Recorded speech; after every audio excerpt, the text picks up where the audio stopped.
Hello, everyone. The Abundance Oracle here. Thank you so much for coming back to chat with me. I want to tell you a little story about my grandmother, affectionately known as Crazy Nana. One day, they lived in her husband and the three kids lived in a seaside town. And one day, Pop Up said to Crazy Nana, I think I want to sell our boat. And she said, no, no, Jimmy, don't sell the boat. The kids love it. But Jimmy was the only man in the family, so he didn't have a lot of help taking care of the boat. Okay, so he took and put an ad for sale in a magazine at the time. They had to be, in the probably 1940s or something like that. It was a while ago. And it was called Boating Magazine. And it was classified in the very back of the magazine, boats for sale. So he put his ad in there and said, I have a boat. I'd like to sell it. Please contact me above. Well, she was very adamant. She did not want him to sell the boat. And she had a little spunk in her. Crazy Nana, you can tell by the name. And she wrote an ad into the Boating Magazine as well and asked the editor, please put my ad underneath my husband Jimmy's ad. You received it. This is what it says. And so the ad said, myself and the three girls don't want I call him Papa, but it was always Dad, to sell the boat. They love going out on the boat. And so this ad came out below Pop-Up's ad. Pop-Up got 0 response, and Nana got a bag full of mail. So she said, I'm going to go to that Boating Magazine.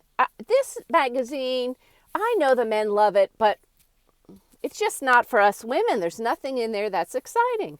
So she got dressed up one day and she took the train into New York City and didn't have an appointment at all, and knocked on the door of the magazine and spoke to the assistant of the president, editor, whatever it was, the head of the magazine. And she said, well, I'm sorry, you need an appointment. She said, oh, don't worry, I'll just wait here till he's ready to see me. I only need 10 minutes. So she sat there for hours and hours and hours. And finally they realized, oh, this is a stubborn woman. She is not going to be leaving until we talk to her. So send her in, the guy said. She said, I'm reading this book, this magazine, and my husband put an ad in the back, which was not effective at all. He didn't get any responses. And I put an ad right in under his. And look at this. Here's the bag of letters that I received.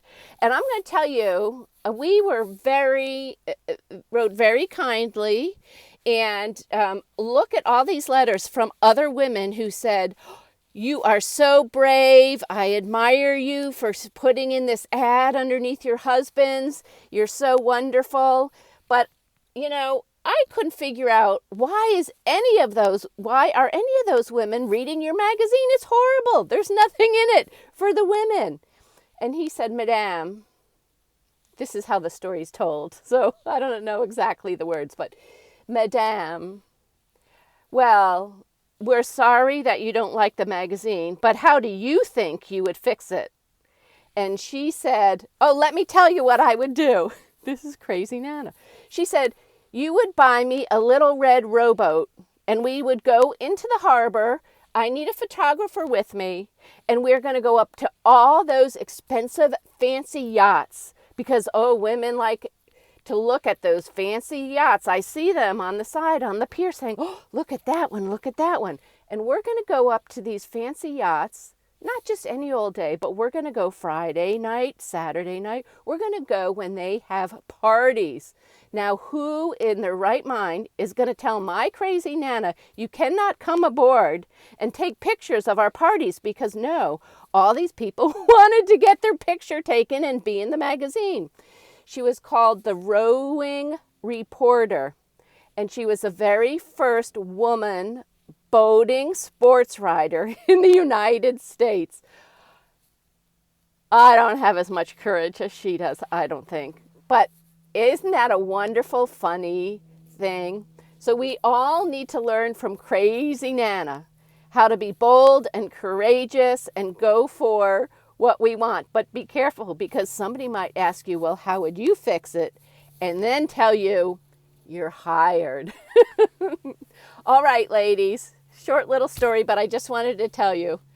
Bye-bye. Come back tomorrow. We'll have another chat.